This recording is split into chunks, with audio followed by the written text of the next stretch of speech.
ready action. Okay. Thank you, Mackenzie. Mackenzie over in the corner today, kicking things off for us. Thank you for joining us here. It's been a busy day so far for us at TrebleHook, and hopefully you're all having a good day.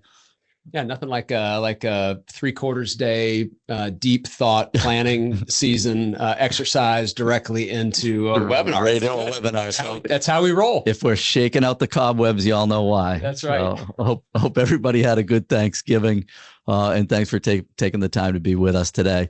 Really, we want to take our time today, a look back on 2024, some of the recaps of some things that we did, a lot of the foundational aspects of what we did as far as the webinars and TrebleHook as a company and as a product, and also look into next year. What can we take from this year? How can we build upon it for next year that we can make next year our breakthrough year? Fired up to talk about it. There you go. I'm John Goff, Director of Business Development at TrebleHook. I've been in really technology. I was in the lumber world and then technology. I was over at Oracle, now over 10 years ago. But I've been focused on CRM for the AEC industry now for almost 7 years. So awesome. Good to be with you. Chris Fay, founder and CEO of TrebleHook. I realize I've gotten a haircut since the last time this picture was taken. So I got my high and tight yesterday. Very good. Role, but I've been in the construction industry and leading technology sales for a number of years now, and founded TrebleHook in 2021, and so excited to have this conversation today. So nice. So as we go along, just make sure if you have any questions, drop it in the chat. We're gonna go move through pretty quickly here today, but if questions come up, if you want to ask us anything, just drop it in the chat. We'll save some time at the end for y'all. So quite a year, right? Holy cow. I mean, this was a busy year.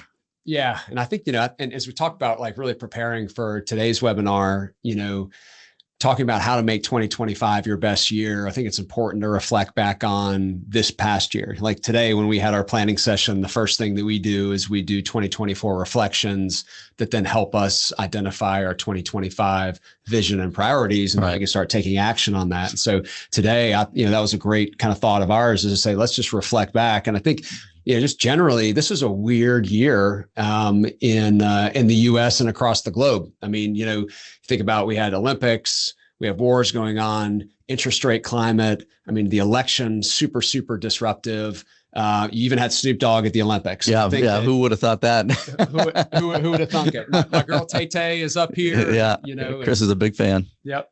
And obviously technology changes in AI. And so it was a very disruptive year. But really for us, and I also think for the content that we covered, this can be a very foundational year for a lot of our businesses. I know for our company, it was a foundational year in major investments, major product development steps. The content that we delivered to you all in our webinars was very foundational in nature. Yeah. We talked about just CRM, the space, how to make sure you've got a game plan for your business.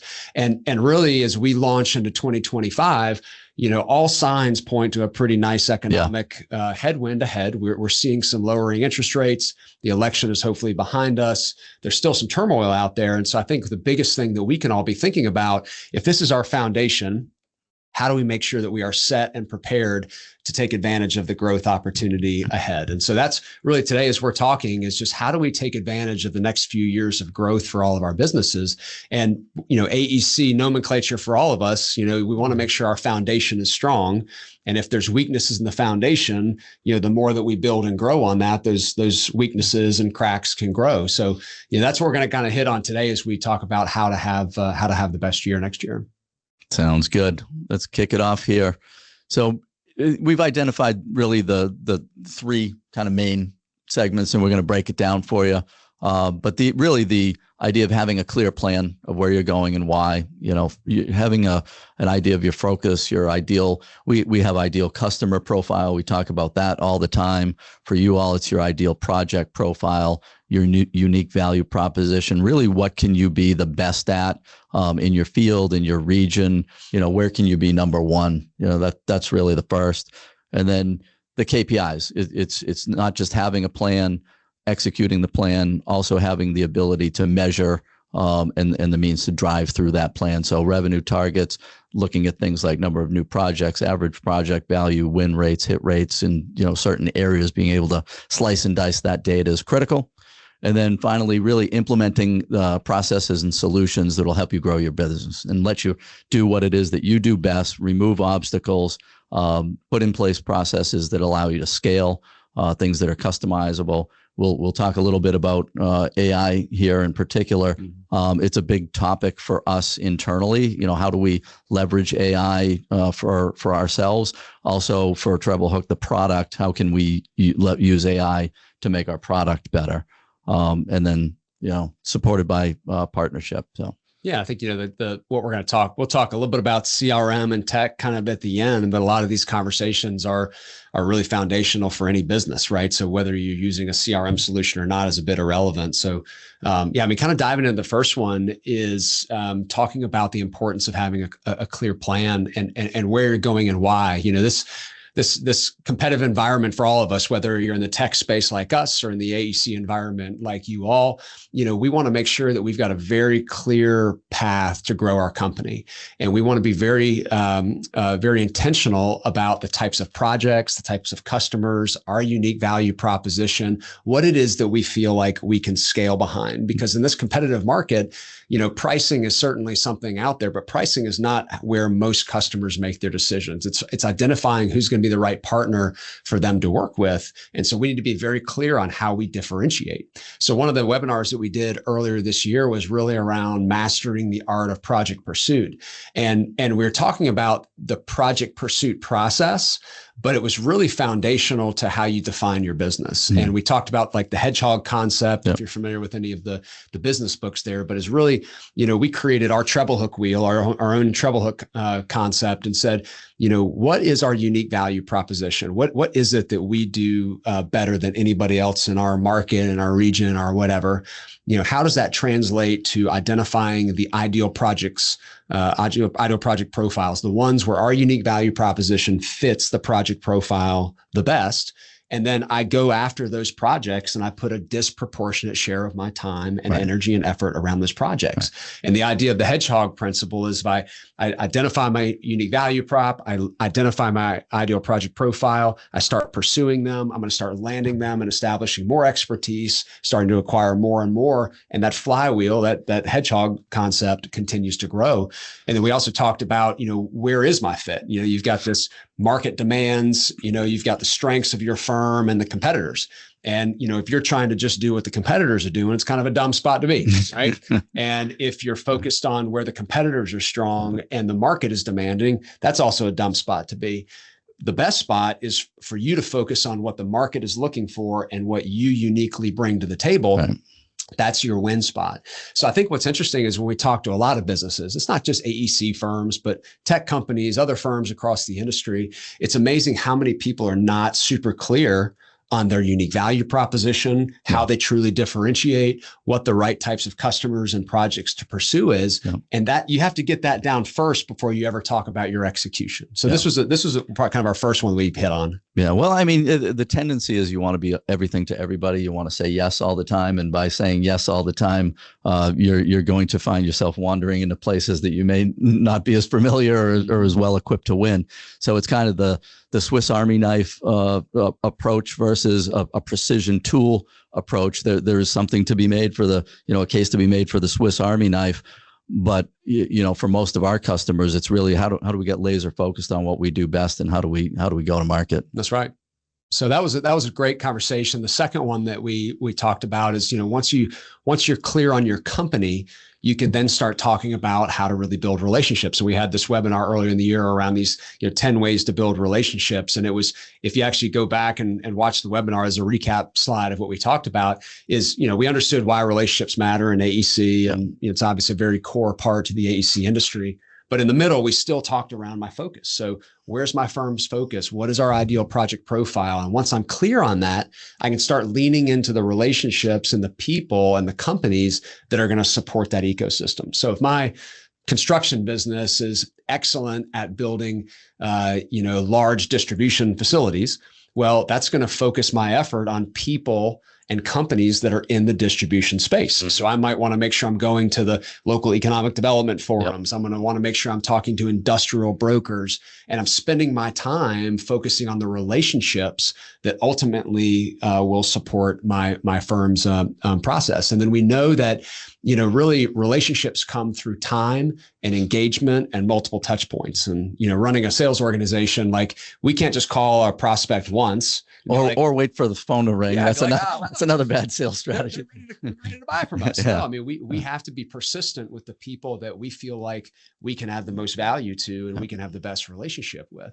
And so we talked about really delivering that amazing experience, being very intentional in the touch points, and having a process by which you are top of mind when and if they need your service. Yeah. And so, this kind of combination of your firm's ideal project profile, your unique value proposition, and then really steering your work and energy and effort to the people and the relationships that support that is like the very core foundation. Yeah. And I think about today in our planning process, there is so much that we could attack as a business. There's so many integrations. There's so many different types of customers. I mean, the opportunity is immense. But what can we really get momentum behind? And we have to be disciplined. And oftentimes what we talk about internally is sometimes you have to slow down to speed up. Yeah. Sometimes you gotta be okay passing on a few opportunities that don't fit your value prop and your ideal project profile so that you can double down on the right ones. That's right. And two things that I always ask really, have you ever lost a project that really fell through the cracks because you weren't on top of things? You didn't have the proper just kind of mechanisms in place for follow-ups. And then the other one is have you ever won a project that you really wish you'd have not won? Right. And the answer to both of those questions is almost always yes. And that is kind of straying away from the things that you're really good at. It's okay to take chances, but focus on your core. Yep. And then delivering an amazing experience. While you were talking about that, as I'm thinking about it, we talk so much about delivering a fantastic family experience. That's, one of the things that we strive for. We want to be different. How do we separate us from the herd? We talk about David and Goliath. We want to be David against, some of the Goliaths in the world. Part of that is delivering a different experience where customers aren't a number. Customers, we have a real relationship where we're not just slinging software licenses, but we're formulating a real partnership that lasts for years. Yeah. And one of the things that we talk about in our kind of ideal customer profile is somebody that desires a partnership and wants help. Yeah. You know what I mean? So if we talk to an executive that's like, hey, look, I just want to buy your software, like, thank you, whatever. And we got it. It's not the right fit for us, right? We're wanting somebody that's desiring a relationship and a partnership, and also they want the help. They need the help, and they're asking for it. And we know that that's where we can add the most value. So those are great examples. And I think just the other quick point, just thought about on this is that, sometimes you got to go back. And I think we talked about this when we were talking about the project lifecycle. In order to identify your ideal project profile and your unique value proposition, sometimes you need to go back and do some homework. Like go back into your ERP, go back into your history, your CRM, your all your proposals, and really identify, hey, what was our win rate when we did this versus this? Like, where do we have the highest win rate? Where do we have the best relationships? Where do we have the highest margins? Yeah. And so it takes some homework to go back to ultimately identify these things. Yeah. Yeah, absolutely. So number 2, define and manage KPIs that will drive your plan, revenue targets, number of new projects, average project value, et cetera. Yes. I mean, this is, so we kind of know where to focus, and we know why we should focus in that area, and we know the types of people that we are going to go after. This was where we kind of had this conversation of art and science. Art and science, yeah, so exactly. The left brain and the right brain was one of the conversations, and I remember our this is Chris's favorite graphic. By the way, I think this appeared in about 3 webinars. I couldn't get him. The potty was my favorite one, but this one was a cool one. But yeah, this was that conversation around the art and science, and oftentimes we spend a lot of time focusing on the art, right? And that's my, just like my characteristics of my company and our personalities. But the science is what oftentimes gets overlooked. And the reality is, if you want to grow your business, you have to be very intentional around the science aspect of it. And so when I think about our unique value prop as an AEC firm, I think about our ideal project profile. In order to really build a growth strategy and a growth plan, I need to understand the numbers behind that. Right. So what is that average project value? What is our win rate? How many of those do we need to chase in order to ultimately, get to the proposal phase? Like, how many relationships do I need to have and to touch base with in order to create one project opportunity? And so this conversation we had was really around the KPIs, the science base of dissecting it and having a plan. Yeah. And we talked also about this difference in leading and lagging indicators. And lagging indicators are those things that have happened that you can't change. Leading indicators are things that you can take action on. Right. So if I know that I need to do $100 million in revenue, next year, well, what are the indicators that I can watch today and impact? They're going to ultimately yield that success. And so in this meeting, we broke down an example of what a water flow would look like. And you got an example here of seeing, on the right, I want to do $60 million in revenue, at 24 projects. That's an average of 2.5 million per project. That at a 31% win rate, that means I need to submit 78 proposals. To get to the proposal phase, I've got a 65% conversion. That means I need to create 120 opportunities.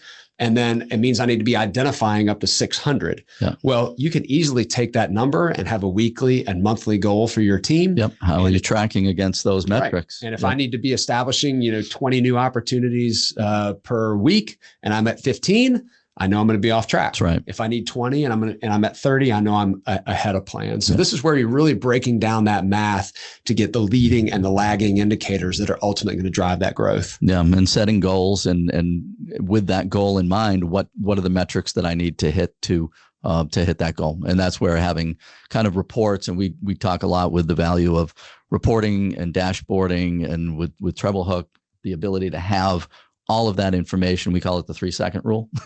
So being able to tell where you are in your business in 3 seconds, just at a glance, the ability to drill down deeper into the numbers, but really just to have that 3-second view of how am I doing, how am I tracking. Just having those key performance indicators on your dashboard is extremely powerful. When we left that conversation with some suggestions, I remember, of people just starting small. Yeah. What are a couple key KPIs that you can begin tracking and start small and then ultimately grow on them over time, whether it's an Excel or whatever it is, right? It's just start small with a couple key KPIs. Yeah. Don't try to eat the whole apple in one bite. Yep.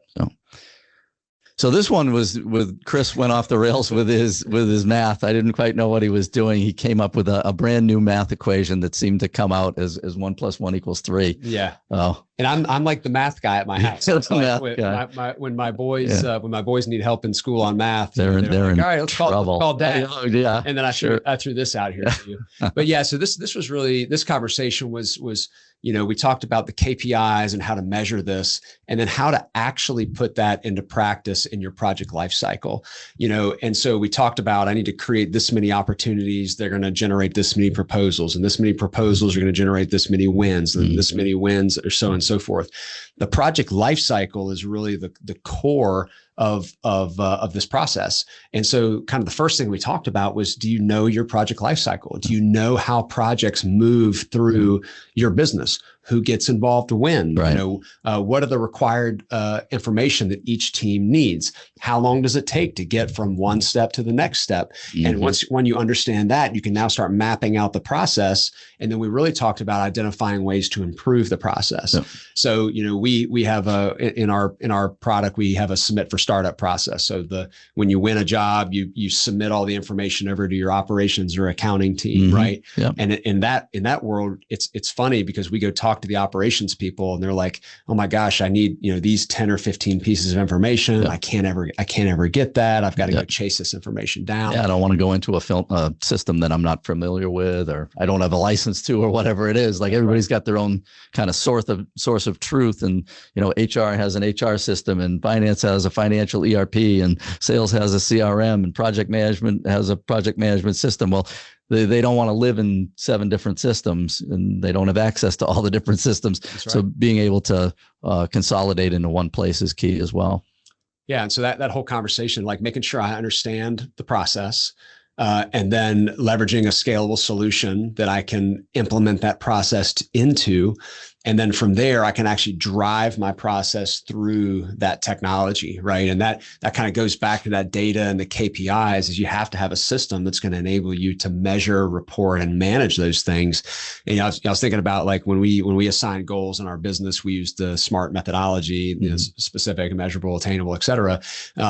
But oftentimes people miss the M, which is measurable. Right. Like how do you measure the success? I can have a goal that might be attainable, and I know I want to get it done by the end of the year.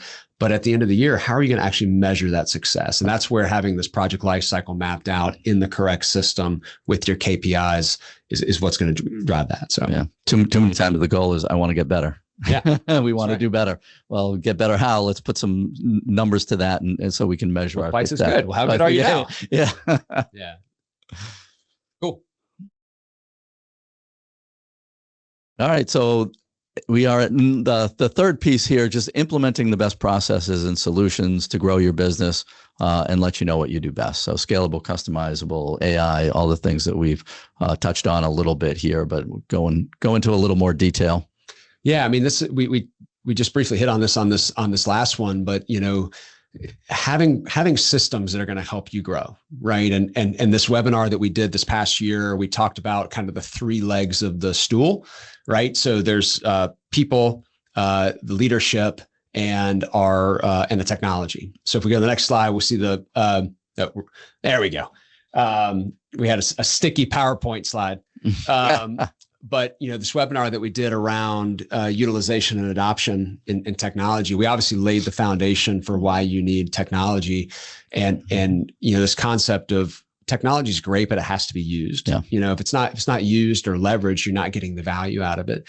And really the 3 legs of the stool for us in rolling out and driving effective utilization of technology is number 1, you have to give the users something that's going to help them do their job. Yep. Right? It's going to help them get better. It's easy. It's intuitive to use. It's going to help them actually do more and grow. And we talked about this concept that everybody wants to grow. Like, everybody wants to do better. Nobody wakes up and says, I just want to kind of be the same as I was 20% yesterday. Is good. Yeah, that was last week. We all want to improve. And so that we know that technology, if rolled out effectively, can be a massive gain for us in our business. So that was kind of the first leg, is making sure you're giving people something that is going to help them do their job. But I want to have a tool that is going to give me more benefit than effort that I have to put into it. Like, if I'm having to put more effort into using something than value back, I'm going to go back to doing things the way I was before. That's right.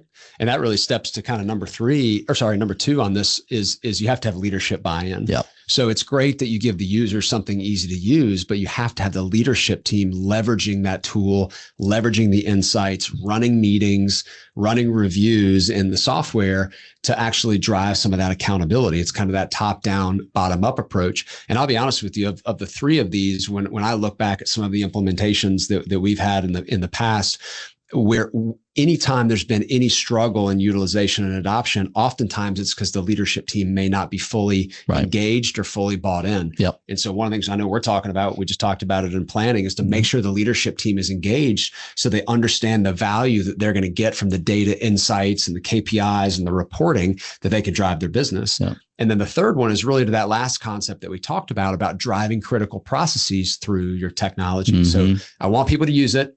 I got to give them something easy to use to help them do their job. I want to make sure the leadership team is going to be leveraging and getting all the data insights, but then I'm also going to drive processes through the system that cannot be circumvented, so that I'm driving uniformity and consistency across all of my divisions and all my locations. Absolutely. Yeah. And really, I think Chris, you hit on it with the leadership needing to get behind something. We oftentimes, when I'm talking to people, whether I initiate the first contact or they contact me, it's somebody from business development or marketing. There are people who are struggling. They're struggling with their current systems and processes. They're looking for a better way. The ones who've been kind of encouraged by leadership to reach out are much more apt to have a successful just kind of purchase, rollout, implementation, the whole thing. It's the ones like, I'm just looking for a tool for myself and a couple other people here, that we need a better way of doing it in our little silo, in our little world. It's like, okay, we can check that box, but you're not going to get full value of what we do. And by the way, if you leave, the whole thing will probably fall apart because there's no buy-in from the top. Yep. And so that's really kind of in the value of just making sure you have a system. And so we actually started the year. Here's the porta potty. This is bringing back fond memories. Yeah. This was actually the first webinar that we did in 2024.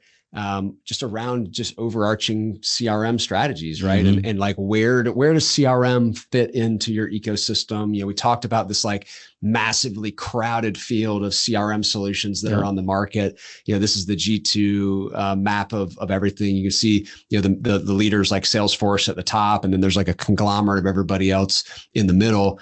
We talked about this concept that when you're looking for CRM or accounting packages or project management solutions or resource planning tools, it's not like buying a porta potty. They're not all the same, right? I mean, the reality is if I buy one from Ready Light or from Jimmy John's porta potties, I'm going to get a similar value.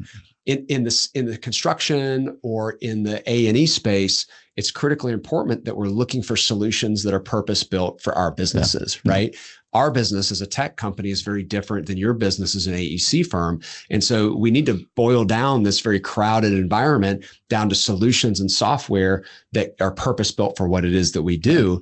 And also partners, because I think that that's one key thing that we overlook sometimes. It's great to have the software solution, but you also need the partner. You need the company behind it, the people behind it that can help you effectively implement that and put that in place.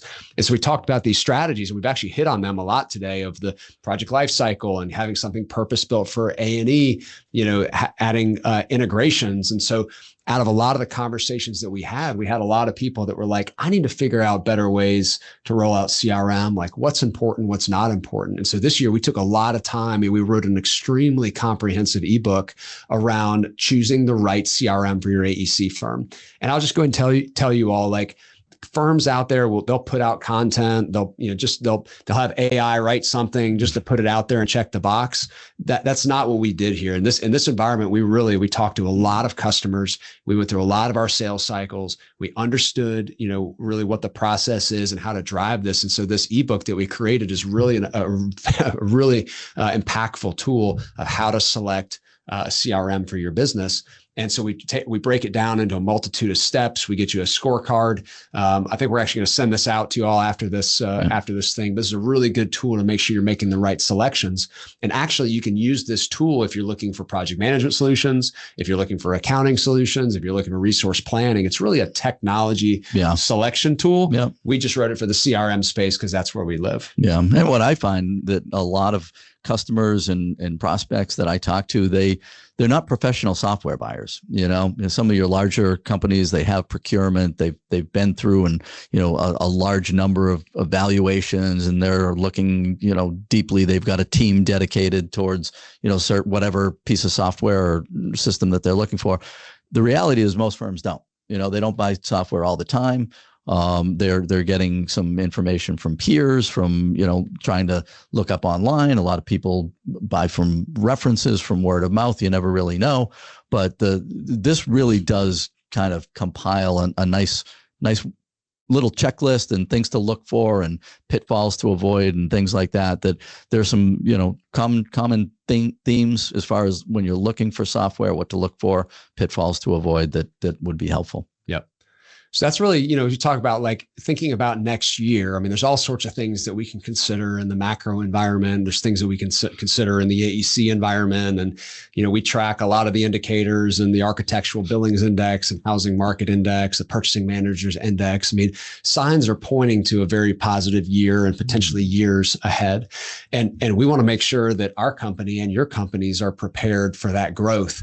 And so even though this seems a bit high level, when we were recapping on the conversations we had in 2024, it's time to reevaluate. It's time to take a step back and say, who's my company? Where am I focused? Like, where can I truly add value? How am I going to measure and perform that success? And then how can I bring processes and solutions in place. They're going to help me drive that and help me grow, quite honestly, so I can go on and do what it is that I do best. Right. Right. And so that was really kind of our thoughts for how you can have the most successful year. And wherever you are in this journey, start simple. Like just start by identifying one division, one location, one part of your business that you can clearly define and test an ideal project profile strategy, or what's one or two key metrics that you can put in place, right. or what's one software solution or one process that you can enhance and improve in the first quarter of this year to continue to make progress towards that. And, probably one of our favorite sayings here at TrebleHook is this being a journey, not a destination. And whether it's implementation, whether it's business in general, this is a journey, not a destination. And so we have to consistently be making progress, consistently speeding up that flywheel to ultimately achieve our growth goals. So hope that was helpful. And I think the other thing we wanted to share with you all is just a little bit about where our head's at in 2025 for our business. 2024 was an awesome year for us. I mean, we are a younger company. We founded the company in 2021, and we've been experiencing some awesome growth over the past couple of years. What we're doing in 2025, and actually I should say right now, is really looking at all the customers that we have worked with and making sure we're taking the very best practices from all these customers and building that back into the product. Yeah. Our product was already in an amazing state, but we've gotten so much learning and so much insights from a lot of our customers. We can now go in and tweak and optimize and enhance our products. That's kind of the first main thing that we're really working on from the product perspective. The second thing is really looking at our journey. We talked about this fantastic family experience. You're not just buying software from us, you're also buying us. You're buying our team and our people and our best practices and our expertise. And so we want to make sure we're delivering this amazing journey. And so we're talking about these various touch points and how we make sure we're delivering this fantastic family experience. So that's kind of the second foundation. That would be one thing that firms could take for just a action item. For one thing to do is map out the customer journey lifecycle. We've spent a lot of time on that. And it's extremely valuable and eye-opening. And we're constantly going back and adding things and changing things because there's always ways that we can improve. Ultimately, we want it to be a great experience from the time we have that initial conversation with a future customer right up to the ongoing relationship. There's no end. We have to really just from the time they come on board, right through the implementation process, as we kind of hand off from implementation to more of a support mode to the ongoing over time. Yep. But just mapping out that whole experience, there's always things that we can throw in there that enhance that journey. Yep, 100%. And again, it's a journey, not a destination, right? So just map it out and find a couple key things that you can improve upon. The third thing for us is really one of our hooks, right? Is centralizing and leveraging project data, and that comes through heavy work on integration. So we're doing a lot of work and have been doing a lot of work on integration. So the Dell Tech products, Azure, Microsoft tools like Ignite and Open Asset. Procore, the Autodesk ecosystem is really making sure that we are able to connect to the various software solutions that are out in the AEC space to centralize that data. Because when you centralize the data, you can start leveraging it for making decisions. You can run processes so much better. And so there's also a heavy lean on us around data, but also business intelligence. So we're looking at a lot of enhancements on our dashboarding and our reporting, how to serve up insights to leaders and users so that they can make better decisions and let the software, do some of the work for them. And then finally for us, there's a big shift and has been a big shift for a couple of years in this whole conversation around AI and artificial intelligence and automation. And the reality is the impetus here is that we should expect software and technology to help us grow. It should do things for us that are low value tasks and even high value tasks so that we can spend our time as individuals and people doing what it is that we do best. So there's a heavy emphasis in our business of leaning into how to leverage AI for our own business, right? How are we leveraging it to speed up our implementations, deliver better value, but also to implement that into our product. And so there's some major work that we're doing to bring in chat bots and automation tools inside of TrebleHook to do a lot of the work for us so that our business developers and our marketers and seller doers and our executives can go do what it is that they do best in the AEC space. Right. These are really driving efficiencies. When I'm looking at integrations, artificial intelligence, all these things are really around driving efficiencies that free up time, reduce mistakes, bring teams together, make processes more seamless. And that's really the goal, make people work more efficiently, focus on what they do best, and use the tools around you to facilitate all of that. That's right. So anyway, so that's a little bit about where we're heading, and we'll take a few questions if you have them. Good stuff. And good conversation for today, for sure. Mackenzie, do we have anything in the chat? So the question was, how do you see AI affecting the industry as a whole? I mean, this AI in general is moving faster than any of us even know it. Yeah. One of the things I was fortunate enough to work with and hear an AI consultant speak and really kind of lean into what's going on with Claude AI and Copilot and ChatGPT and some of the other tools that are out there. And some of his best advice was just to start using it. And the more that you use it, the more you're going to learn about all the applications. And so for me, just even in my day-to-day as an executive and business owner, it's amazing how much I rely on those tools to help me with my day-to-day. And I think that's what we're going to see in the AEC space is there's things out there with generative design and, chatbots and insights and all the things with machine learning on building and optimizations out there in the field, leveraging big data to drive decisions and communicate with owners. I think some of the things that we're going to continue to see this year are probably going to blow our mind a bit. I think there's going to be a lot of movement into centralizing data and using AI to analyze, leverage, and influence that data. I think that's a huge, huge thing that we're going to see this year. I think there's also, for the A&E firms out there, I think there's going to be a massive disruption ahead in the design process, spec writing, just general design processes, creating plans, the way that we communicate out, if you're a contractor, how you're taking meeting minutes and, dealing with RFIs, all of these things that today are somewhat manual tasks. I think we're going to start seeing a major impact in automation in those. And the consultant that I worked with and my firm belief is AI is not going to displace us as humans, but it could displace humans that don't know how to leverage it.